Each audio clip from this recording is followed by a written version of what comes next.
الا هالک او لا یضل عنها الا هالک. من شما را در منهج ترک کردم، در یک راه و رویش منهج ترک کردم که روز است، روز سفید، شب وجود ندارد، روز است و نور است، تاریکی و ظلماتی شب وجود ندارد، شبش به مانند روز است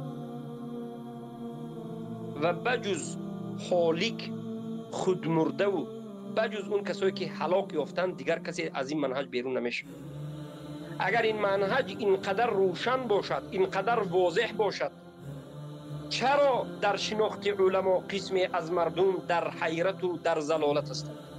چرا قسمی از مردم علمای حق و علمای باطل را فرق گذاشته نمیتوانند؟ سبب این است که انا همون کسانی که علمای حق و باطل را شناخته و فرق گذاشته نتوانستند، آنها خودشان حالا در منهج نوری، در منهج گذاشته رسول الله نیستند.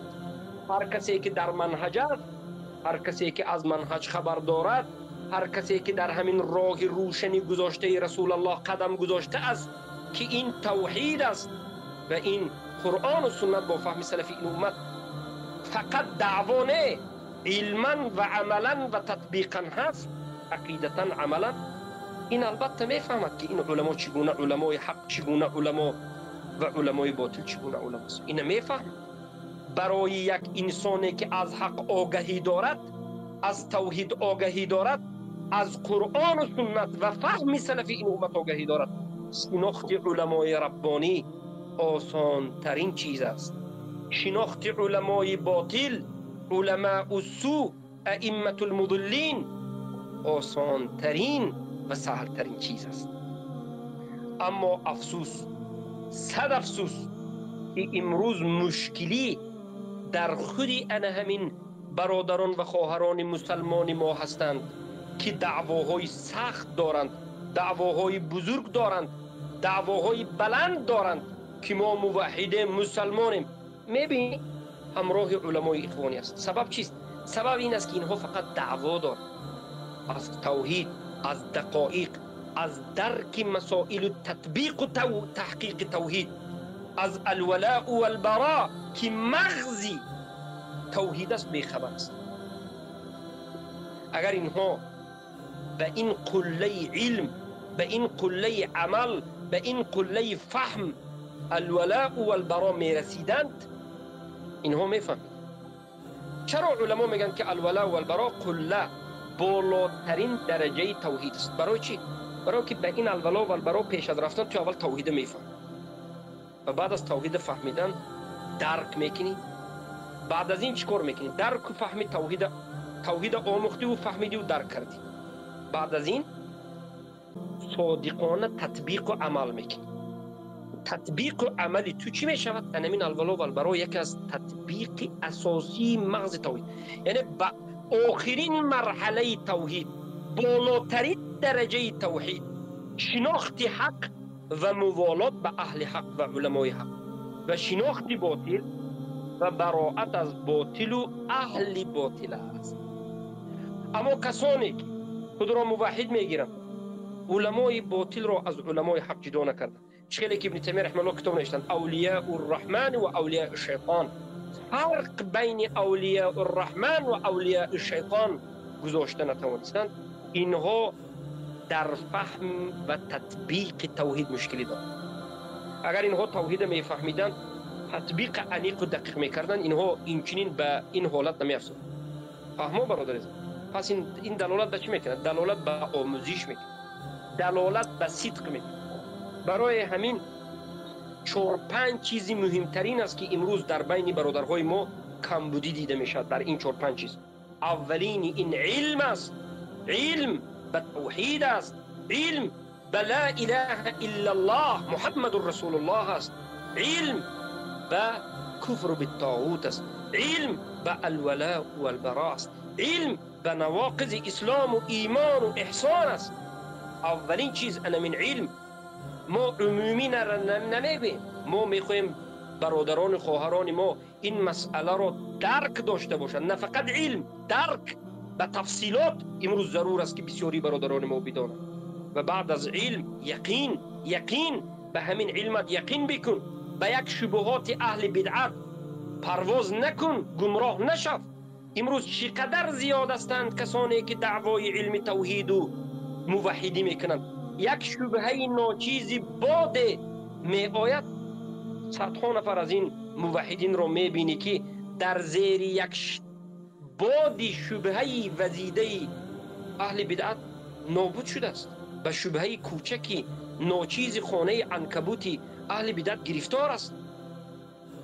اهل علم و درک، اهل توحید حقیقی و صداقت صادق، هیچ وقت یقین، اهل یقین که به همون توحیدش یقین دارد به شبهات اولا گوش نمیدید، بناگاه به او رسد صادقانه جواب میگوید.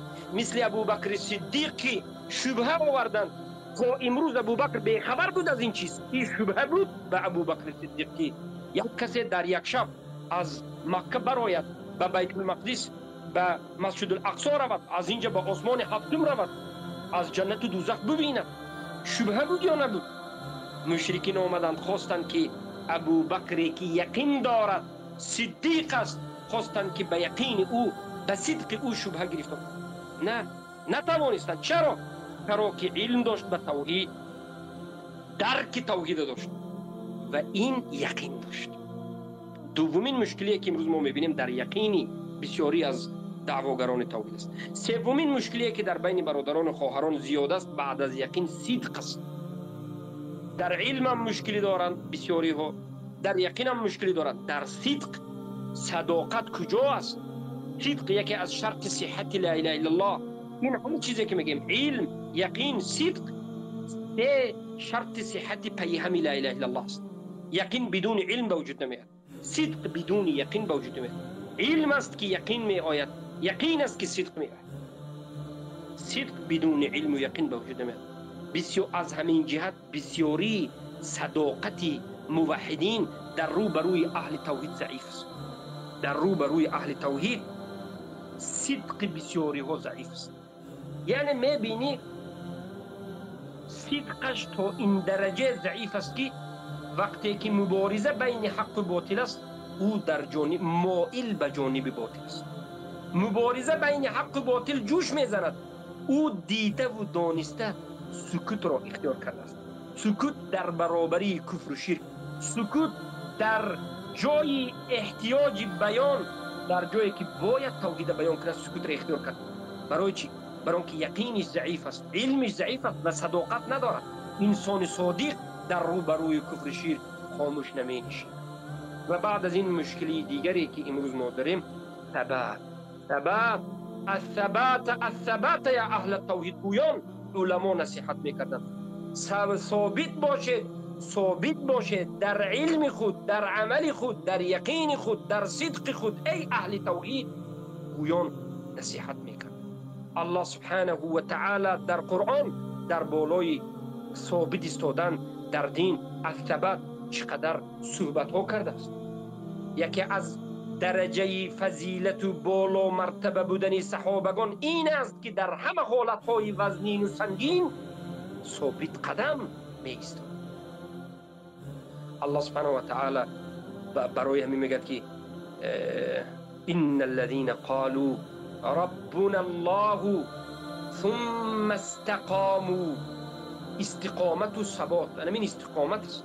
یعنی اینهایی که گفتن که رب من الله است، معبود من الله است، تنها او را عبادت و اطاعت و به حکم او حکم میکنم و تنها یعنی خودش را عبادت و اطاعت میکنم. کسانی همین سخن گفتند و خاموش نه، بعد از این استقامت ثابت در همین راه ایستادند. یقین، صدق، ثبات. برای همینها ملائکه ها را الله میفرستد برای حفظ کردنشان و حمایتشان و دفاعشان. اما امروز ما در باب ثبات، ثابت ایستادن کسانی که دعوای توحید میکنند با مشکل را میبینیم. این عاقبت همه ثابت نایستادن، عاقبت صادق نبودن، عاقبت به یک دو شبهه گمراه شدن به کجا میاد؟ به بی‌علمی، به بی‌منهجی، بیخبر بودن از قرآن و سنت و از فهم سلف نه آموختن، انا همین جهالت که خودش یک گمراهی است و در اصول دین جاهل موندن که کفر است، عاقبتش یقینا نابود میکند. جاهلیت یا جهلی که در باب چیزهای ضرور است، یقین به سبب جهل نابود می شود، از انسان گرفته می شود. صدق به سبب جهل نابود می شود، ثابت قدمی به سبب جهل گرفته. برای همین است که الله در قرآن علما را درجه داد. یرفع الله الذین آمنوا والذین اوتوا العلم درجات. الله بالا می بردارد، مراتبشون را، درجهشون را زیاد میکند. آنهایی را که موحد هستند و آمنو ایمان آوردند، ای وحدو موحد شدند، یک تا پرست هستند. و آنهایی که علم درجه ها بردار کرد. موحد عالم و موحد غیر عالم را هرگز برابر نکن. کسی که برابر کرد گناهکار میشه. الله گفت هل یستوی الذین یعلمون والذین لا یعلمون؟ آیا کسانی که میدانند و کسانی که نمیدانند برابر هستند؟